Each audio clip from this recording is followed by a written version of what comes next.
And I would not have taken the high road that Nneka did. Just to be clear, I would have Without a doubt, I would have been petty as hell. I would have been blowing up everybody's spot. I'd been like, "You're not putting me on this. Let me air out all the tea." Yeah, we can do a whole another episode about my personality if I was a professional athlete. It would be asshole supreme. I love that. With the kind heart.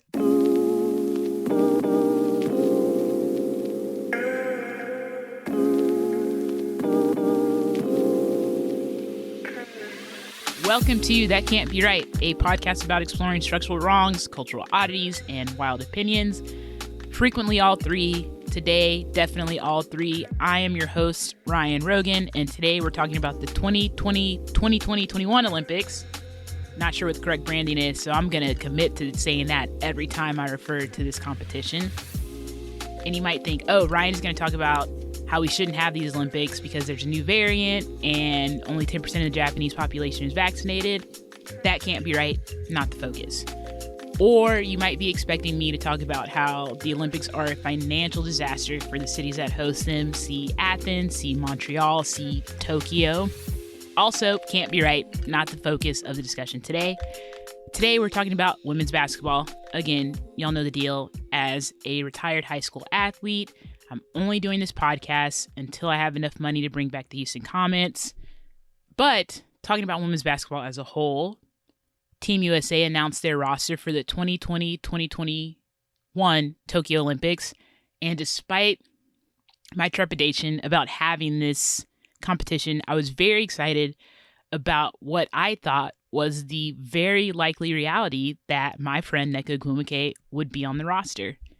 And to be clear, this is the first time I think on this podcast I've said my friend and actually meant it. I know Nneka, full disclosure. I don't mean it like when I say my friend Beyonce or Bill and Melinda Gates or anyone else I refer to as my friend on this podcast. I don't actually know any of those people. Shocker. I know. 2020-2021 roster is announced and she's not on it. Group chats are popping off. Messages with like my friends who are also very big women's basketball fans popping off. And I was like, oh, but we all know her, or we all like are fans of her, so maybe it's just us. But also the internet was very engaged. So I knew I wasn't totally biased. And I'd already emailed my editor and say, I'm taking the week off. I've earned it from working hard at my non-existent job. But then I decided to message one of my friends and say, hey, do you want to record an episode about this tomorrow? To which he said, that's actually the only thing I care to do tomorrow. So here, doing the only thing he wants to do today, which was tomorrow yesterday, Hunter Hames. Welcome to That Can't Be Right. It is such an honor to be here, and I mean it when I say it. After we get off this podcast, I may just lay in bed and watch the Euro Cup all day. It's the only thing on my schedule. It's truly an honor to fit in there. I know the Euro Cup is a big deal. I have a couple friends who have managed to go. I see it on ESPN. So really, to be in the mix, an honor. You know very well that women's sports is just about the only thing I want to talk about nonstop. And when this came out yesterday, I popped up in bed very quick to get excited to read the announcement. And then the shock that came over me when you saw who was excluded on the list. So very happy to talk about this today and those that were selected. Yes. And this is not your first time on a Ryan Rogan podcast. We did 2 WNBA season previews when I was hosting my old podcast, Ryan's Hope. If you guys want to go back and listen to those to know that we're very smart and experts about women's basketball, please feel free, but not a prerequisite. No prerequisites today. Oh, and please like and subscribe to That Can't Be Right wherever you get your podcasts. Leave a review. If you disagree with everything we say today, you can find me on Twitter at TCBRPod. But, okay, let's talk about yesterday, Monday, June 21st. USA Basketball announces the roster for the Olympics. Again, I thought it was pretty much a foregone conclusion that Nneka would be on the roster, but let's take a look at the roster. There are breakdowns that will be important. Let's just look at the names first. Ariel Atkins in her first Olympics, Sue Bird in what will be her 5th Olympics, Tina Charles in what will be her 3rd Olympics, I believe. I believe so. Nafisa Collier, Skylar Diggins-Smith, Sylvia Fowles, Chelsea Gray, Brittany Griner, Jewel Lloyd, Brianna Stewart, Diana Taurasi, and Asia Wilson. I think for 6 of those players, it is their first Olympics. Half the roster has done this before, in different circumstances for sure, but they've been to an Olympic competition, got to walk in the opening ceremony and all that. Again, glaring omission is Nneka Ogwumike. I'll just read off her resume using resources curated by her sister, WNBA star in her own right, Nneka Ogwumike. Yeah, take a deep breath before you read this. It's quite the resume to be excluded. It's baffling. So, Nneka Ogwumike, WNBA MVP and champion, 6-time WNBA All-Star, 4-time All-WNBA team, 2-time FIBA World Cup gold medalist, number 1 pick, Rookie of the Year, EuroLeague champion, WNBA Players Association president, attended every Team USA camp in the last 5 years.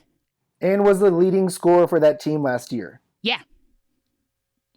Has been, for the last several years, has been ready to work and done very well at the highest level of competition when they play international teams and when they play their little barnstorming college tour right before the pandemic, which is, again, nuts.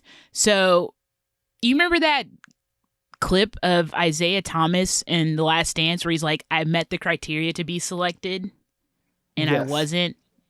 This is exactly what happened here.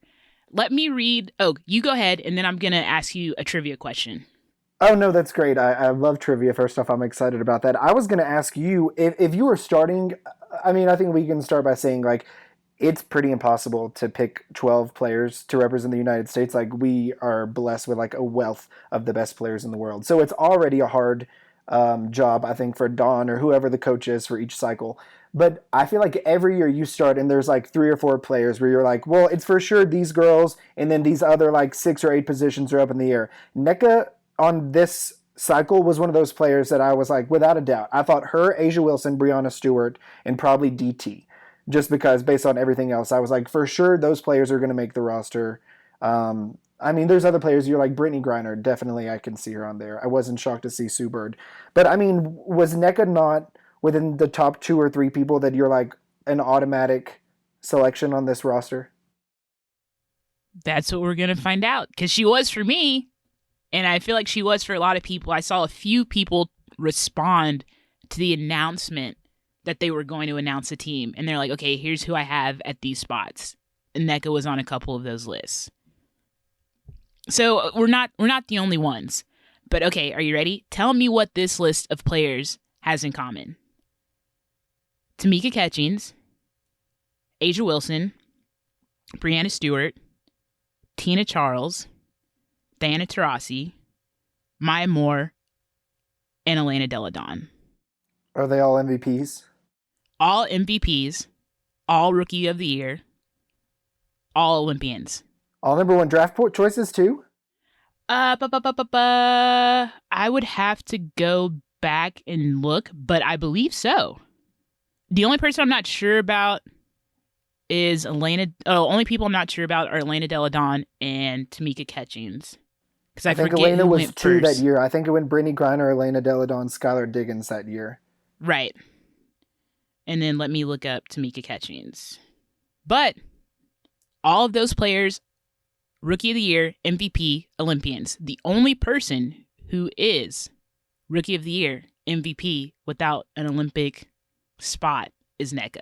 Crazy. And you could argue that she should have been selected on the team on the last cycle as well. Like, she did all this stuff. She has been this good for that long. I believe when I was doing some research on this too, that those other players, a lot of those players got in within their first several years of being in the WNBA. Like, they made the jump. It was clear they were great in college. They got to the W and thrived like everyone thought they would. So then naturally they made it to the Olympic team. Nneka was the number 1 pick. She was the Rookie of the Year. She has now been an MVP. She hit the game-winning shot that won her team a championship. She's been with USA. She can't really do more than has been asked of her. Oh, by the way, she's the president of the Players Association for the WNBA. She is an awesome example. I don't know if anyone saw the 144 documentary, but she kind of does everything. How do you Yep. leave somebody like that off? Even from a standpoint, and I'm sure we'll get into like when they're like, it's her injury and all the stuff, all the kind of lies around that. It's just like somebody that is that vocal in such a positive way and an excellent leader. I feel like you want for your culture on that team. You want as a leader on that team. It's really it's shocking any way you look at it. It makes zero sense. Yeah, let's get right into that injury then, because that was, I think Don Staley tried to preempt conversations like this by saying, it breaks my heart, but she's injured. We didn't know if we'd have her back in time. And then the Ogwumike sisters immediately were like, pump your brakes. Listen, I don't think there was a worse family to try with that. I don't like, they're all very smart, and everybody has smart family members, articulate family members who like have a following. It was the worst decision. That was a struggle. Shanae has the full force of ESPN behind her to do research if she wanted to, dive into some real weeds. Erica is a medical student, right? That takes some brains. Olivia is also a grad student. That takes some brains. Like, they know their sister. They all played collegiate basketball. They know. So they clapped back at that immediately, and I was like, good for them. I know. I loved the first one I saw was Shanae of all the sisters, and I immediately was just like, oh, I'm so happy she has all these receipts, and just put it very factually, like you said, we obviously know them to be just like a super smart, well-rounded family. They do so much that is outside of the sport of basketball, and so I feel and you see Shanae like speaking all the time. I feel like pretty unbiasedly on ESPN. So I feel like how they presented the facts were just that. It was like facts, and although they were like, Nneka, my favorite line and everything was like, Nneka's going to be mad at me because she would never speak up about this, but like, we cannot sit here. I'm paraphrasing, but essentially like, I can't sit here and let my sister basically give her all to this program that doesn't give anything back. So it's time for me to speak up, being Shanae or Olivia or anyone else. I was like, I thought that was brilliant. Like, great PR for Nneka that she has all these advocates for her.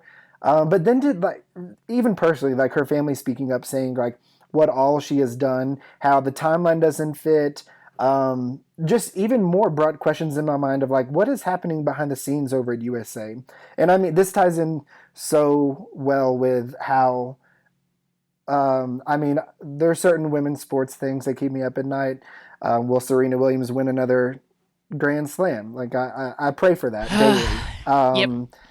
Will Naomi Osaka get the peace and rest that she deserves? Will somebody ever apologize that Candace Parker did not make an Olympic roster when she was the best player in the world? I feel like there's a history of some wrongdoings in this organization that we just need to get to the bottom of, and that's what we're here to figure out. Is it not? That's what you and I are doing here. Yeah, that's what we're doing. Because the focus of the episode is this one omission today.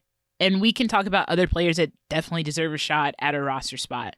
But we can also talk about previous rosters going back. We'll go back 2 Olympics. That's the limit of my brain capacity for today. But my bad, listeners. Let me tell you about Nneka's injury. She is actually injured. Quick timeline. And if you're bad at math, don't worry. I got you. Nneka sprained her knee, something in her knee, June 1st. She's out 4 to 6 weeks. So if you need some help, she injured her knee on June 1st. 4 weeks return. That's July 1st. That's the quickest she might come back.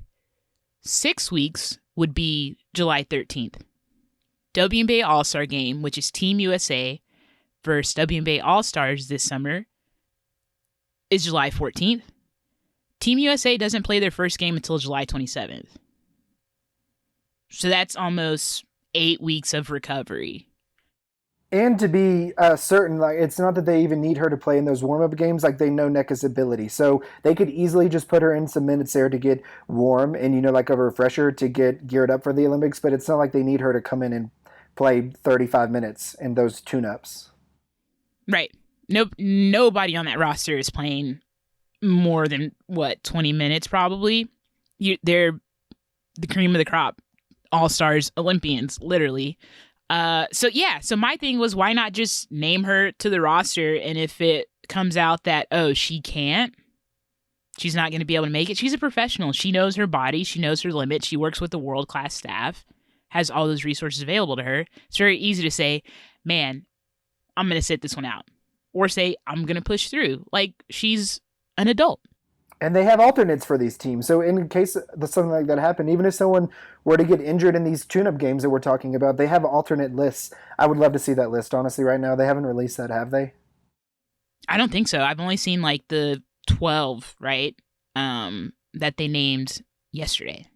Yeah, and I mean, this would be tough. These are professionals, like you said. They would probably have no business doing this, but you have to think that Nneka's like the first person off that list, right?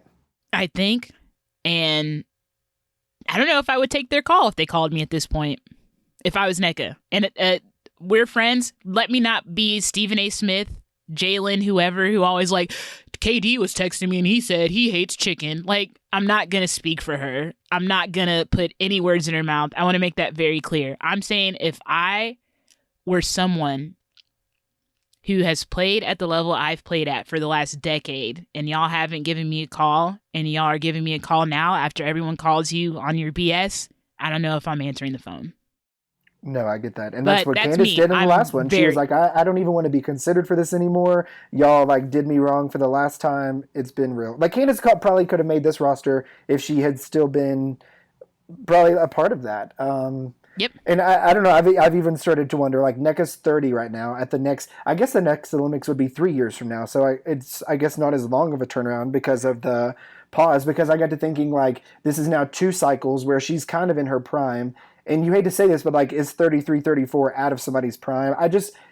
I'm trying to quantify it in my mind of like, how can Nneka at some point make a roster? But I agree with you. At this point, if somebody's wronged you that many times, if you've been the face of an organization, like it's not that she showed up to the camps and played. I feel like she's been the most vocal. She's such a leader vocally in whatever she does that I think that's just the biggest shock to me is you have some of these players that Diana and Sue are not going to make another Olympic roster. Probably not Tina Charles, probably not Sylvia Fowles. So there's going to be more turnover. I feel like if you would have had a stable, like Nneka could be on this one and the next one, how good that would be because they keep, they always talk about we need to bring in new young players so that they can get a taste of this with the older group. That way when those other players like Sue and Diana eventually retire, we'll have these players that at least it won't be their first Olympics. I feel like Nneka would have been a beautiful transition in that kind of turnover period. And like we stated, just an excellent leader. It's just shocking all around. Yeah. Let's go back to your comments about Candace Parker. Candace Parker finished at Tennessee in 2008, joined the Olympic roster.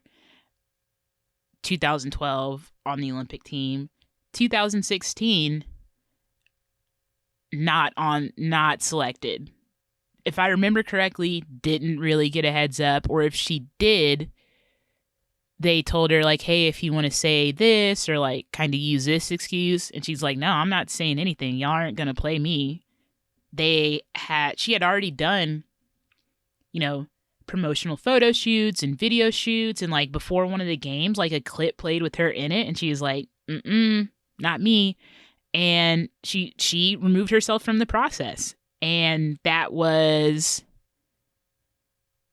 I think, disrespectful and just like completely mind-blowing. And someone on Twitter yesterday was talking about how like because there wasn't enough of a stink raised about Candace not being on the team, like that gave them license to do it again, which is, again, devastating, disrespectful, and rude.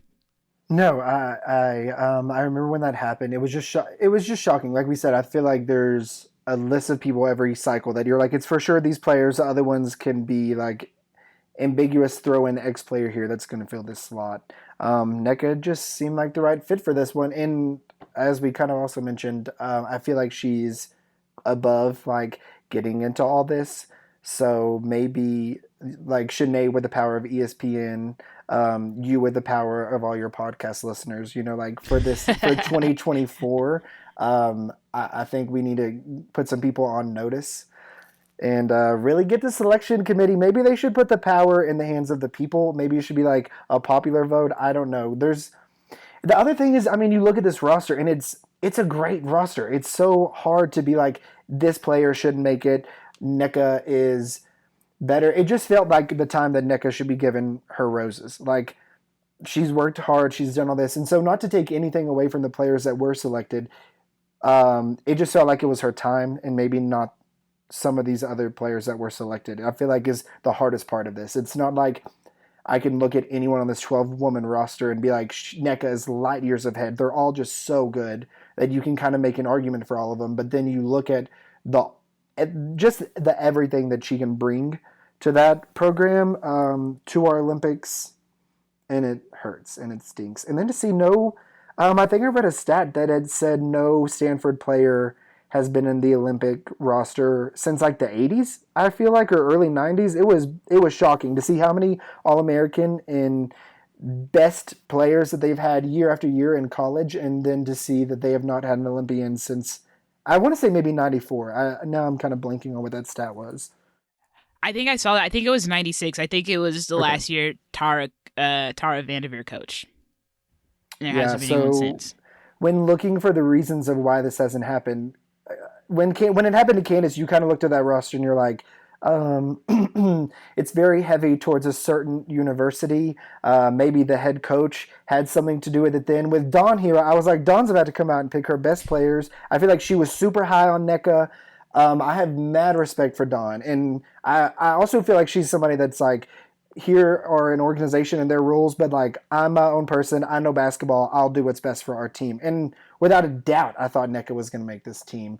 And then I thought Dawn's excuses were weird. So I just something's not lining up within the selection committee on that. And I would love to hear your thoughts about what you think that process is like. That Miss Devereaux Peters shed a little bit of light on for us. I thought that was brilliant thread that she had yesterday. Brilliant. So let's talk about a few things you alluded to. First, the selection committee. Who's on the selection committee? It's Dan Hughes, former Seattle Storm coach. He has 3 players on the roster for the Olympics. You have Cheryl Reeve, head coach for the Minnesota Lynx. She has 2 players on this roster. She also called Nneka the biggest flopper in the league a couple seasons ago. So I'm sure there's not a ton of love lost there. And I totally forgot the connection of Nneka, just like those battles that they all had in the finals. I didn't even make that connection, honestly. Don't know why. You have, those 3 are assistant coaches. You have Carol Callan, USA Women's National Team Director. You have 3-time Olympian, 2-time World Cup gold medalist Katie Smith, who coached the New York Liberty for a hot second. Am I remembering that correctly? Yeah, she coached the Liberty, and now she's an assistant coach on Cheryl Reeves' staff in Minnesota. Yes. Yeah, Katie Smith. And then you have WNBA representative Bethany Donovan. I don't know who she is. You have Kurt Miller, Connecticut Sun head coach, who just got into some hot water for his comments about Liz Cambage. And then you have University of Connecticut head coach Gino Auriemma, coach U.S. teams to gold medals, to past 2 Olympics, FIBA World Cups, serves as a special advisor. Guess how many UConn players are on this roster? 13 out of 12. I'm just kidding. Is it 5 or 6? Yeah, it is 1, 2, 3, 4, 5. You have Sue Bird, Tina Charles, Nafisa Collier, Brianna Stewart, and Diana Taurasi. And that's been the norm, I mean, as long as he was a coach. If you go back to 2012, it's 6. 2016, I think it's also 6. Or it might be 5. 2012, it was 5. 2016, it was also 5. 6 if you count Elena Deladon, because she went to summer workouts for a week. True. She was briefly a Connecticut Husky. But yeah, so that is, I guess we'll just kind of lay that out. That's one theory. I'll lay out my theories that have maybe some weight on the internet. I'm not sure Gino is a fan for a couple of reasons. I'm not sure if he's a fan because of her ties to Sanford. I'm not sure if he's not a fan because of her ties to Candace Parker. If they thought birds of a feather flock together because of his relationship, however it was, with Candace Parker, and Nneka kind of fell under that because they were teammates. I don't know. Those are my theories as someone on the outside. I have thought those and agree with those. A complete conspiracy theory I have no validity that this could be true or not, but sometimes like when Candace didn't make it and now Nneka, I've thought that Gino has a lot of power on these teams, and I've thought when you're that good of an athlete coming out of high school, like your last choices are probably the Tennessees, Stanfords, UConns of the world. And so now that it's non-UConn players that are so good that are excluded, I've even had to question, like, I wonder if Gino is sitting there like, you didn't want to select UConn for your college, this is the price you have to pay. You don't like, I know he doesn't have all that power. That is crazy to say, but it is just like odd. And UConn is a fantastic program, so you can't argue with the players that are on this roster are some of the best to have ever played this game. So again, you can't be like Diana Taurasi, the GOAT, doesn't deserve to be on her 5th Olympic team. I even looking up her and Sue's stats, I was like, they're still so consistent and effective at what they do that it makes a lot of sense that they're on these rosters. Again, I feel like it just boils down to like, you need to start a list. You needed to start this list with Nneka. What things did she not bring to the table that you asked for? And I wish they would say that of like over the last 5 years, and they can't because they would have to probably do that with every player. But it just feels like every step along the way, she has been a leader in every sense of the word for that team. At what point were you like, she just didn't cut it? She's been on every roster building up to this. I don't know. It makes zero sense. Jumping back to Devereaux Peters' tweets, I'm going to read 2 that I thought were quite illuminating. USA Basketball has been fraudulent as hell for an attorney because of the BS they spew to the players about the process. And frankly, a lot of people are sick of it. That's why you see all these players leaving to play for other countries, and the USA poll looks the way it does. Ooh. Towards the end, towards the end of the thread, USA Basketball is full of shit. Carroll's full of shit. The committee was Katie Smith, Kurt Miller, Gino, full of shit. They do what they want when they feel like it based on the people they like and expect the players to wait on their leash until they feel like reeling them in. Listen, Devereaux Peters played at Notre Dame, played in the WNBA, had a ton of injuries, I think a lot of surgeries. This is probably the best look we'll get. Other players might be biting their tongue on hopes of getting on a roster, on hopes of not pissing anyone off, whatever. She owes no one anything. She's not trying to make any rosters or anything right now. And she's right. If you look back, something I remember, she's been in the news lately. It's Becky Hammon. Becky Hammon, San Antonio Spurs assistant coach, maybe up for a head coaching job right now. She played for Russia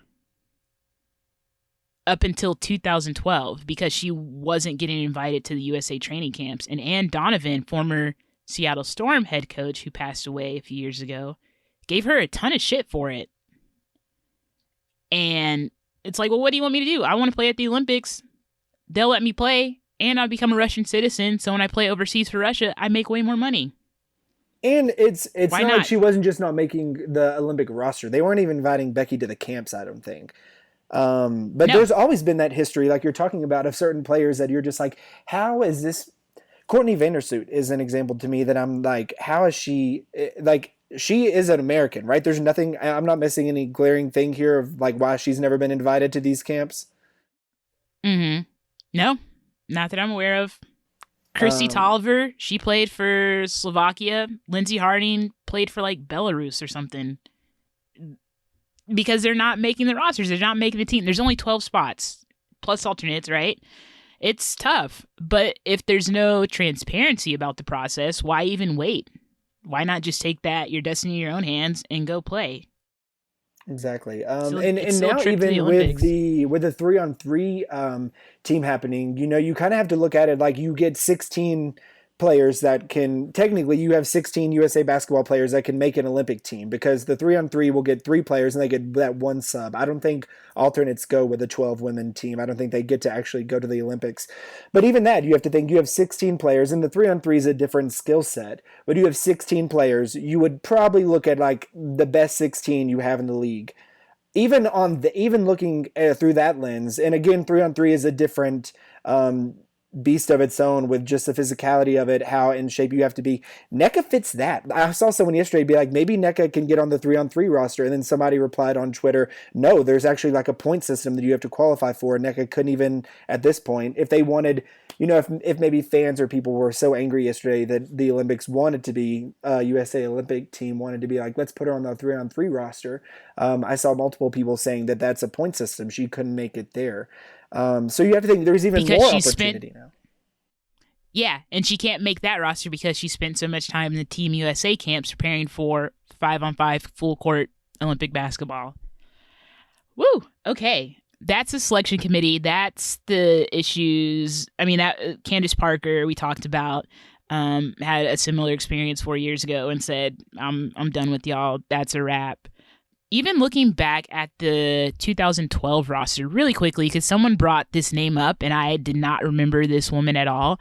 And no disrespect, I'm sure she was a talented athlete. I just wasn't checking for her. Do you remember Asia Jones? Okay, when I looked at that on the list, I honestly didn't either. It was shocking when I saw that name on the list. Every other name is like an all-time great. You're like, I get it. I do remember Asia Jones. Let me try that again. But she doesn't stand out like everyone else on that list of literally like top 30 players all time stands out. Yeah, in 2012, the focus of the conversation is Nneka, so I'm saying that's someone that could have slipped into that spot. But I'm sure there were a ton of high caliber athletes in 2012 who could have taken that roster spot as well.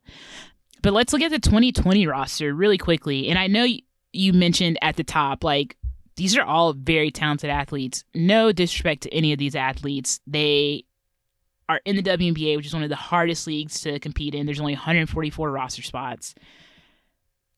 But you're on the selection committee. What changes do you make? Okay, I looked back through like the 2016 roster to kind of help make this decision as well. And I remember thinking this when they excluded Candace. You look at that roster, and again, you're just like, these are the best players in the world. But I feel like USA basketball selection committee does this thing where every Olympics they'll pick a player or two that isn't all-time great, but they're past their prime, and you watch them play and you're like, they just don't bring the same thing to the table. Are we sure that they should be put on this roster? I love Simone Augustus. My entire family is like LSU fans. I am a huge fan of hers. When she made that 2016 roster, she was still good then, but it was just like, she's not the Simone Augustus I felt like we were used to. That to me was a spot Candace could have gone on. When I look at this roster, Sylvia Fowles is one of the best to play the game, but you're bringing Tina Charles, Brittany Griner, Asia Wilson, and Sylvia. I feel like those players have very similar skill sets. Sylvia is great. I feel like, though, she's just past her prime to where I would have put Nneka in that spot, in the sense of I feel like they've wanted this youth push for a while. So the 6 new players that this is their first roster, I feel like Nafisa can be on the Olympic roster for a couple years. I don't know. I more look at it as like, is there one of these players who we love, and it's hard for us to be like, Sylvia shouldn't be, I'm using Sylvia as an example here, Sylvia shouldn't be on her 3rd or 4th Olympic roster, but like she's just past her prime. Because I think like if I'm picking a team right now, I pick Nneka and how versatile she is and all the different things she could bring, as opposed to Sylvia, who to me has a very similar skill set to a Brittany Griner or a Tina Charles or an Asia Wilson. I think I would have flipped that one right there. And I don't know if we're going to come back to this later. I'm also kind of shocked Nneka Ogwumike is not on this team. Let's do it right now. Where would you put her, or who would have to come off the roster to get her some playing time. You're making a face, and I think I know who you're gonna say, but go for it. You do, because I have to admit I have mad bias towards this player. I went to the University of Texas at the same time that this player did. Ariel Atkins, I love. I've like sipped the tea fully. She's having an incredible year. I think she's like top 15 in the league in scoring. She brings a lot defensively. I think she can play like multiple positions, and she's like really coming into her own. But Nneka Ogwumike the past 3 years has averaged, she's the number one scorer, I think, this year, 20.5. She was first last year at 22.8. In her rookie year, she finished third at 19 points. Like, you cannot argue with the score that Nneka is. I feel like she had to be on a roster here. I would have put Nneka on that roster over Ariel Atkins, I think. You know what? I am shocked. I thought you were going to go with another guard, a different guard. Smith. Yeah, I thought that's what you were going to say. But I'm happy to be wrong. My 2 cents is that they will put Skylar on that. They were going to put Skylar on that team. I don't even know if I want to say this on the podcast. I don't want people to get mad at me for this hot take. But I feel like they would have put Skylar on that team, whether her stats would have been good this year or not. Like, I'm not the biggest fan. There's 3 players from that Phoenix Mercury team on this Olympic team, which is pretty impressive for them. But Skylar Diggins is great. I'm not saying that she's not. I would have taken Nneka over her too, honestly. I think Nneka should have been one of the top guards to go on this list. I mean, I would have put Nneka as arguably my number 1 guard. Joel Lloyd deserved to be on this for sure. I don't know. I have a hard time figuring out how Nneka did not make that roster as well. Yes. Y'all, you can't see this. I never release or keep the video from these conversations, but Hunter was struggling, and to decide if he wanted to say what he wanted to say. And, I think I'll do it so you don't have to have this weighing on your conscience, because it goes into a larger conversation about coverage in the WNBA, who's getting sponsorship deals in the WNBA, and who's on the roster. And I regret that I don't have it pulled up. I'll put the link in the episode description, but someone did some research on who's getting sponsorship deals and who's getting mentioned in media and coverage, and it's predominantly white women who are playing in the WNBA that are getting the coverage. Sabrina Ionescu, if you watch an NBA playoff game, inescapable in the State Farm commercials. If you watch still NBA playoff games, literally that's the only broadcast television I watch. Or if you watch the WNBA on like the All Access, they run like the same commercial every commercial. It's like always Sabrina highlights. And while we're talking about even Skylar Diggins, did you see that Twitter beef the other day with her and oh gosh. Ooh, yes. And Skylar brought this up. She said, don't be mad at me that my highlight was posted. Like, be mad at your organization that's only highlighting one player and ask them why you're not getting publicized more. And I was some great WNBA Twitter that day, some Twitter beef that day.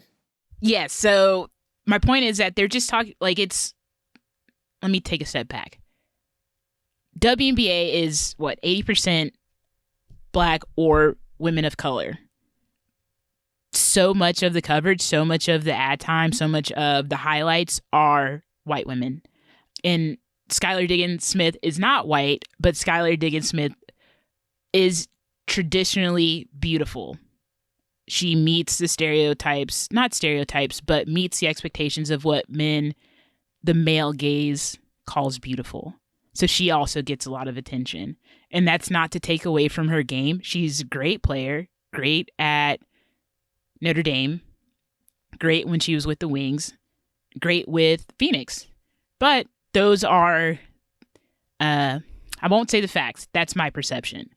So I think maybe what Hunter was getting at, and I'll let him agree or disagree, was that she's on the team because she attracts attention. In addition to being a great player, but she attracts attention, and that is a boon to the team. That was a much more succinct verbalization of what I was unable to say. I definitely feel like that. I'm not going to disagree that she's not a great player. We just wish that the rest of the league would get those same opportunities. Like there's so many great players that bring so much to that league. And I feel like even listening to your other podcasts, I think you brought on someone that talked about the economics of the league. Just like when you give this availability to all these stars or to this entire league, more people are able to know about it. Skylar Diggins-Smith is so, I think, readily seen and available because she gets put on so much stuff. Same with Sabrina Ionescu. Why can't we get some more of these players opportunities and spread the wealth? I think I feel like my disdain for Skylar Diggins-Smith doesn't come from like, I mean, she's like worthy of everything she's been given. I think I just always have this hang up of like, why aren't we giving the same attention to all the other players that have also this amazing ability and bring a ton to this league is my only knock. But who would you've asked me what I would change about this roster. What would be some changes you made? Gosh, it's tough. I think my biggest thing, I know Longhorns stick together, but I would probably switch Nneka and Ariel Atkins would be my switch. This one might get me in trouble, but I don't know that we need Brittany Griner on the roster.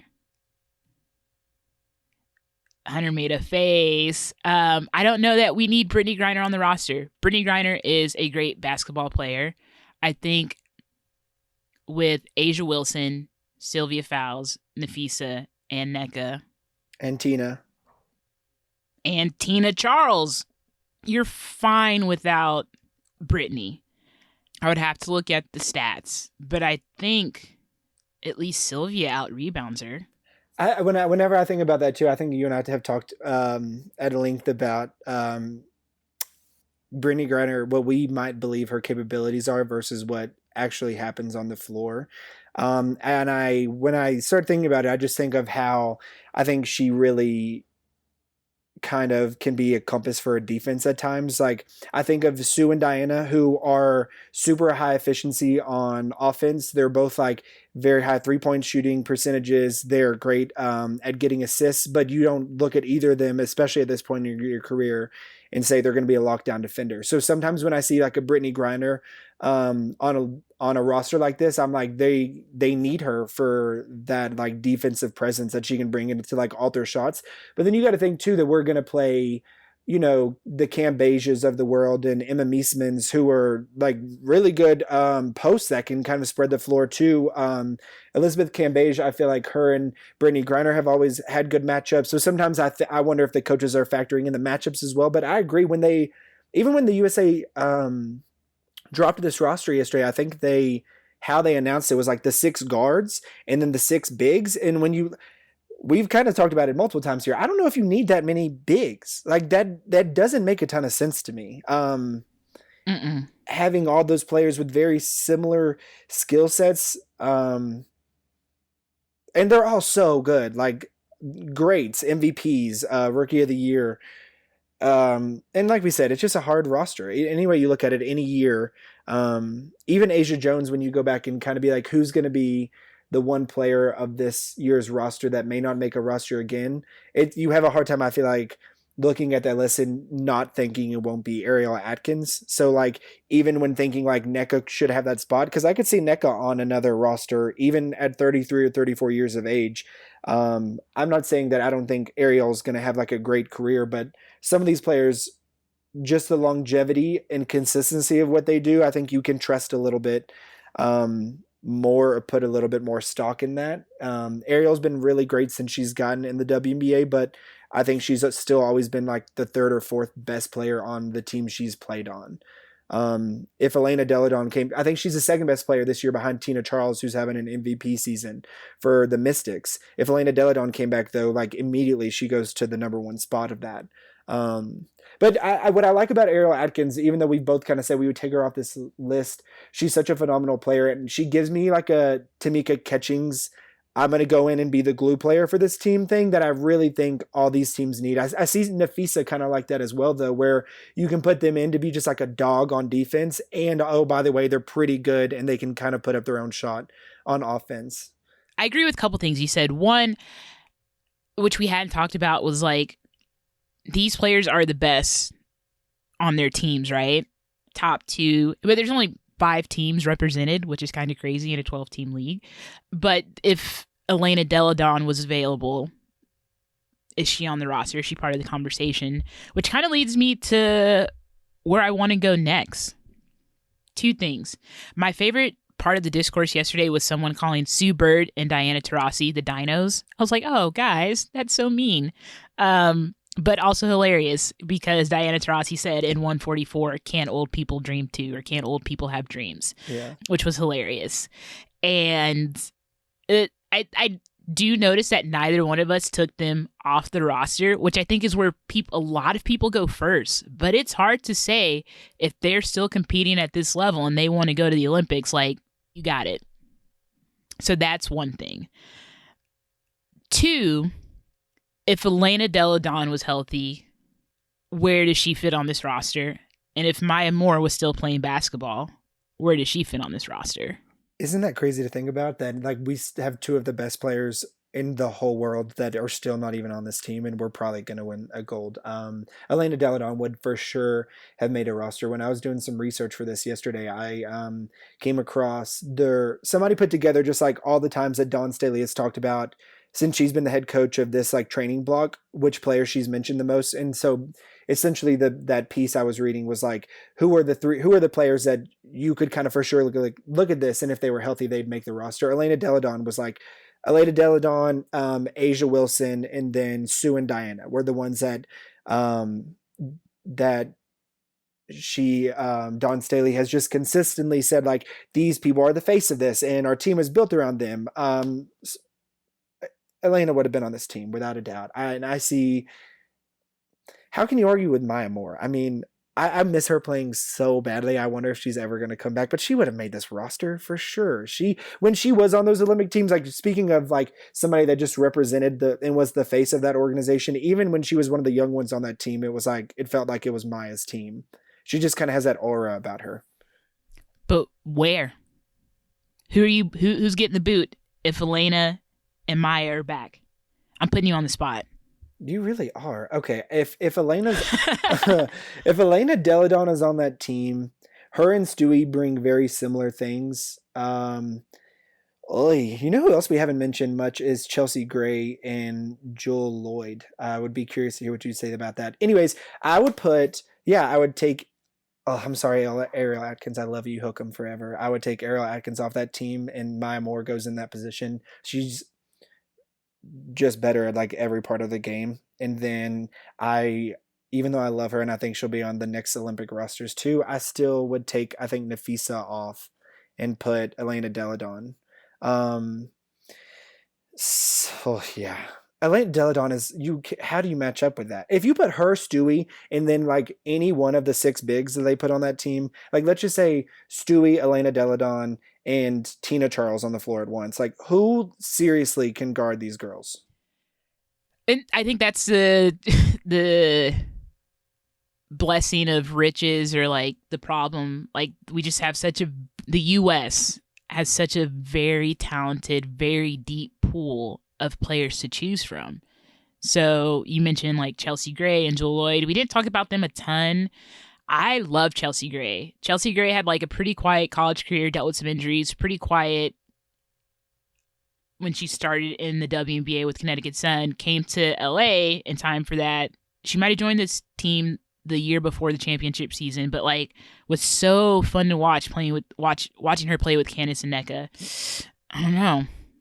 I don't have an answer to the question I just asked, what to do with Elena Delle Donne and Maya Moore, but I think anybody who is eager to have UConn representation would be okay swapping out Nafisa and Maya, and Nafisa can get her turn in a few years.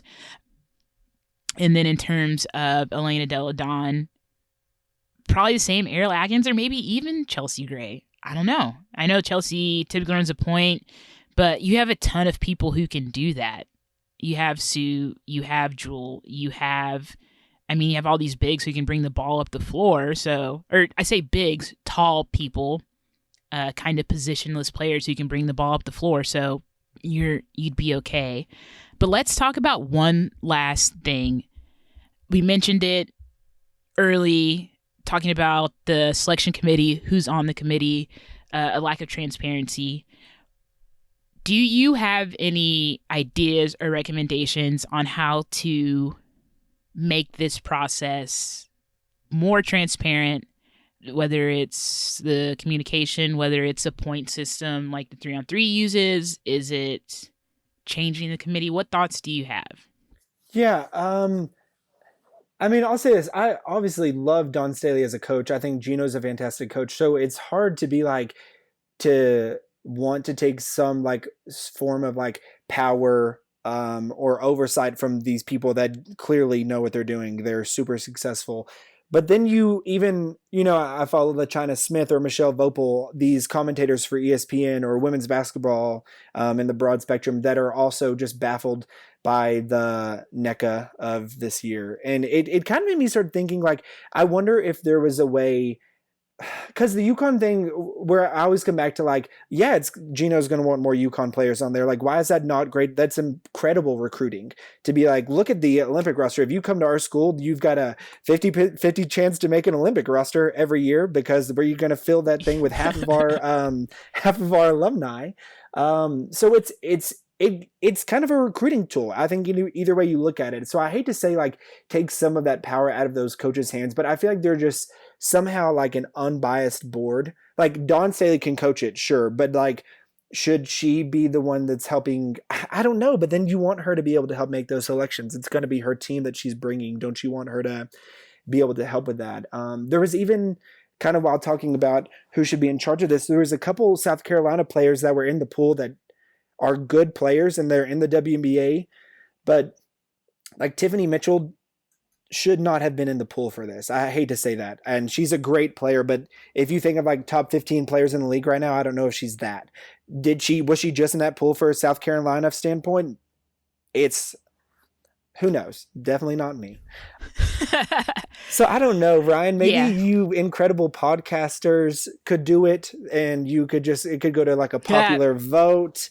Kind of thing. It's tough. And like we said, it's not that anyone's not deserving. It just feels like every year there's like a glaring omission, and then you always come to like the transparency of how they do it, and to see them kind of how they've done NECA this round, where she for the last like 4 or 5 years has been the face of USA basketball, has led the WNBA through all of this transition, through a pandemic.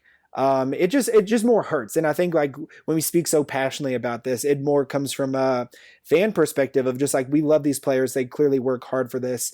NECA's deserving, not saying that these other players aren't deserving too, but, I don't know. It feels like a broken system, but I don't know if I have like the exact things to break down. And even within the broken system, there's like maybe 1 or 2 players that we would change. Besides that, it's like, who are you arguing with on this roster? It's so incredible. Even when we were talking about, there's people that want to change Sue and Diana. Sometimes I watch those games and I'm like, Diana just wants to go out there and shoot threes. She's not playing defense. Let me just look up her stats to like prove my point. And her stats are incredible. Her and Sue both are like so efficient and effective that you're like, I cannot take them off this team, even though this is their 5th Olympics. And you are telling yourself this story of like, there's nobody they're as good as they once were. They're incredible. So it really all just boils down to, it's an incredibly hard job to be on that selection committee. It just feels like the last several ones, there's been such glaring omissions that something else has to be going on to make them make those selections, those final ones. Totally. I have a couple of thoughts that I'll share. Well, first I'll address your points. One, yes, Gino used it like as a recruiting thing. Like, yeah, look at me. I'm coaching the Olympics. Half the players are from UConn. Like, that could be you. But also, like, I'm coaching the Olympics. Like, you could play for an Olympic coach. I could tell you all the secrets. So even if I'm not the coach, you have a good shot of getting on the team. So based on that, I have a couple things. Like, maybe remove college coaches from the process. Because 2 things. One, they did that college tour. They played college teams. Like, Dawn Staley was busy coaching her college team. Probably ranked number 1 or close to it at that point. They did the training camp during the Final Four. She was in the Final Four. She was busy. Like, get someone who's available more. Not, and I would hate to take an opportunity away from Dawn Staley, but I'm saying maybe moving forward, like, rely on a head coach from the league. as opposed to a collegiate coach. 2, I don't actually like this idea as I say it, but it's an option, is limiting how many Olympic rosters you can be on, which stinks because it's like, if you can make 5 Olympic rosters, you deserve to be on 5 Olympic rosters, but like, you got to make room for other people to come in. So that's another option. And I think 3 would be just kind of changing that selection committee, I think, to, I don't know, people who have less open, not feud. Feud seems like they're like fighting in the streets, but like open kind of antagonization towards one another. I think another thing I would say is, like, there has to be a way to make some transparency. You have to be rewarded for showing up to these training camps. And I don't know how much that's a factor, but, rewarded for showing up to training camps, because you don't have to. You can play overseas. You can rest. You can just say, I don't want to go to South Carolina. It's hot. What is there to do in Columbia? Like, I don't want to go. So maybe you reward the players for that. And I don't know if that's like almost like a point system where the 3-on-3 team has a point system that they have to get to qualify. Like maybe, like after this Olympics, everyone starts at 0 points, and then whoever, like, we take the top 12 highest accumulated point getters over the next 4 years, and because that can factor in if people have long-term like injuries and they have to set out for a season, but then they can come back to be super great after their injuries and all that. I think that's a great idea. I also, as you were talking, I got to thinking, like, I wonder if like a natural transition from this kind of off your recommendation would be if they were to cap an Olympics, you can only get 3 Olympics, let's say. How great would it be if we immediately knew that, like, where this would be problematic is if there are feuds with players and stuff on teams, but like, how cool would it be if after this Olympics we were like, hey, Diana and Sue are going to be on the next selection committee, like people that know the culture of USA basketball. You run into little problems there because obviously, like, they're probably going to want UConn stuff too. So it's hard to find that like unbiased side of it. But even when you were kind of talking about the WNBA coaches, you'd like to think that they're just going to look at this training camp pool and be like, we're going to take the best players. But then kind of how we were speaking of Cheryl Reeves and Katie Smith being the coaches for Minnesota, who, as we know, have had some pretty good battles with Nneka and those Storm teams. So that's where I feel like that can kind of become problematic of what if they just like have really butted heads or run into that same player over and over and they just have a disliking for them. There's no perfect way to do it. And again, I feel like if Nneka would be on that team, I probably would have been like, great roster. If Candace would have been on that team 4 years ago, great roster. I'd probably have no other complaints over along the other ones. Although I still think Nneka Ogwumike is like one of the greatest scorers in the world right now. But anyways, it's a tough selection either way you look at it. Dawn Staley, I think, is still going to lead this team. I do wonder, though, kind of what Devereaux was saying. I wonder if players are going to start like going for other countries. Wouldn't it be cool if just like any player that's not on this 12-woman roster was like, how about for the next Olympics, we all just go rep like another country and they just ball out. And it was like these 2 WNBA All-Star teams together. I can see it if they don't make changes, because I think that gets the transparency of it. They're like, we're just going to go north to Canada and ball out. Yeah. Wait, are you excited though about the WNBA All-Stars versus the USA roster? Yeah, it could be fun.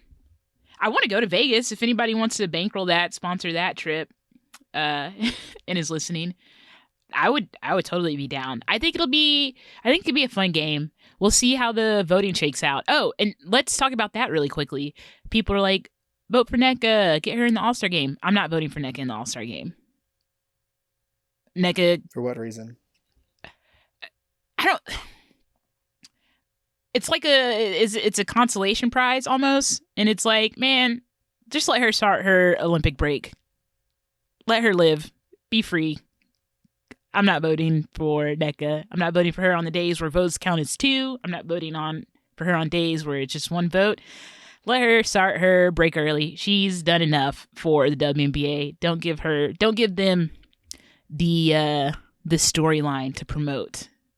That they should watch the game for Nneka to get revenge and just go full Jimmy Butler on the Olympic team.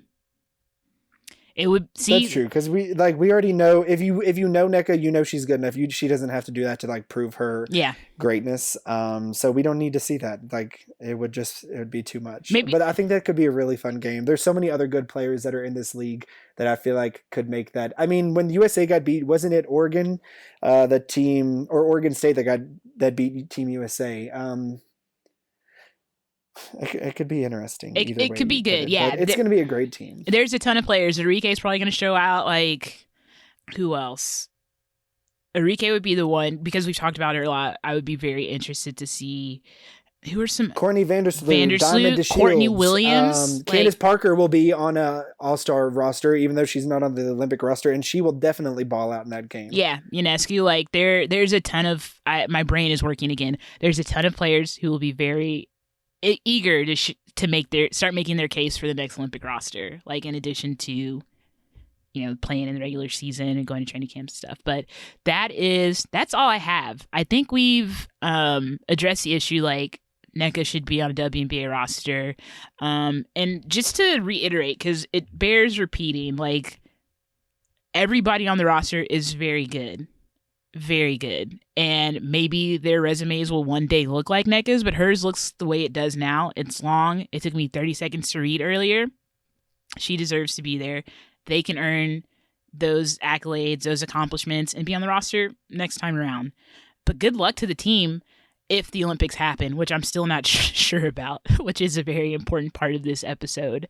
I've been reading so much. Big caveat. I love how the government over there, they were like, okay, how does everyone feel about the Olympics? And 80% of the people in Tokyo were like, we do not want it to happen. They're like, cool, we hear you loud and clear. We're going to do it, but no spectators. They're like, we got it. Y'all don't want it to happen, so we're not even going to let you come, but it's going to happen. That to me is hilarious. But now they're saying spectators, 10,000 up to 10,000 vaccinated spectators at some venues. Aren't they? They're only 6% fully vaccinated. Correct. Crazy to me. Crazy. I wish them all great travels, good health, and that they bring back a gold. Who is do you know USA's biggest competition right now? I know Australia's been typically pretty good. Canada's got some ballers on their team. Canada has some good WNBA players on their rosters. Yes. Are Kia Nurse and Achana both on the roster? Yeah, but Achana has been hurt, has she not? Oh, yeah. She just got hurt. But she didn't have surgery. It was her teammate that had surgery. I think she just had like a sprain. Okay. I think Ariel Powers had surgery. Players. Yeah. Okay. There's a lot of other players that are playing for other countries. I've seen that Jonquel Jones has been like balling, and they're playing, I think, some tournaments building up. Emma Mieseman is always awesome. There's so many girls from Australia, including Elizabeth Cambage, that just go in and dominate. They're really fun to watch.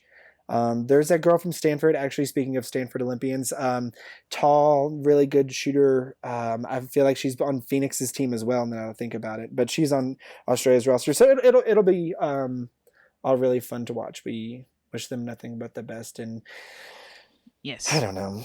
Kara Lawson's going to be a commentator for the Olympics. That's exciting for her. Oh yeah. Good deal. Duke connection. Look at all these college connections. Yes, Duke connection. Hopefully we get a chance to see them in action next season. It's a shame they couldn't finish their season, but the pandemic was wild.